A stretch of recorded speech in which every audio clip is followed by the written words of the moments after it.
Good morning, students. Uh, Today we are going to take up the concept of collaboration between servlets, and for that we are going to consider the implementation of request dispatcher. This is very useful interface that used to provide interaction between multiple servlets. How servlets are interacting with one another, that we have to cover up today.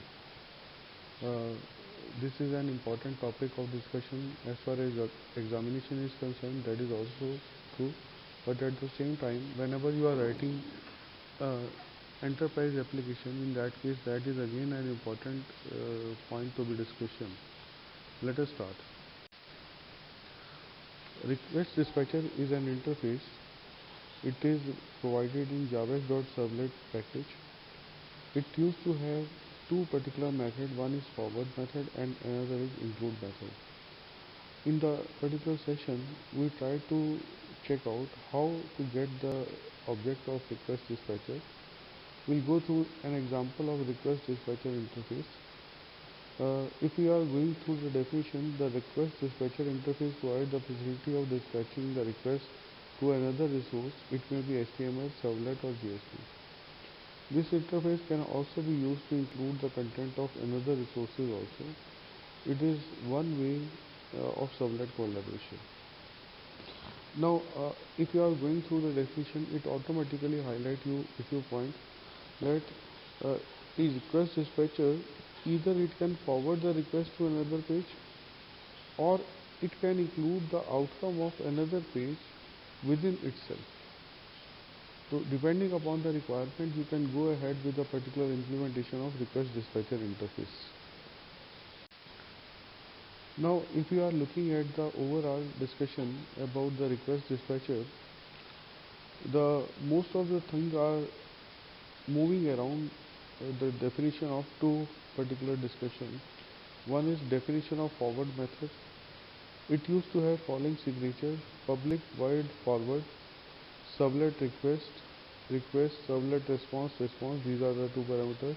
It used to throw two type of exception. One is servlet exception and second is IO exception. It forward a request from servlet to another resource. It can be servlet, JSP file or HTML file on the server side. Now the second method which you can implement in an alternative manner, that is include.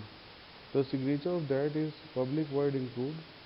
Within parentheses you are having two parameters. One is servlet request and another is servlet response, and it try to give you the inclusion of the content of a resource. It can be either servlet, JSP or HTML file in the response.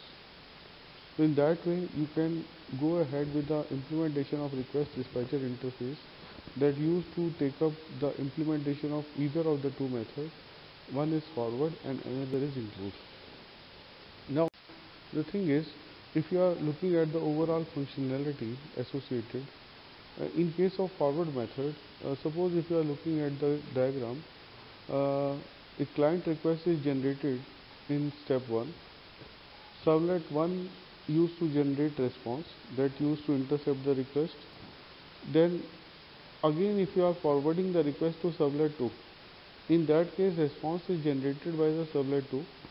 One thing you should keep in mind, whatsoever response is generated by servlet 1, it will not be passed on to the client. Even if you are writing any out statement, out.println statement, it will not pass. Only servlet 2 response will be passed in step 4. So in overall there are 4 steps.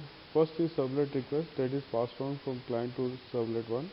Servlet 2 1 further pass on the information to servlet 2 using forward of request dispatcher method, and third is response generated by the servlet 2 and that is passed on to the client side in step 4. In case of include, the following diagrammatic representation you can look upon. Client places a request to servlet 1. Rather than passing the control to servlet 2, it tries to include the overall response of servlet 2 in itself.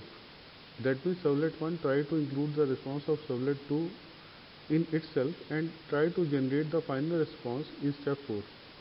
and that is again passed on to the client in step 5. So overall there are 5 steps.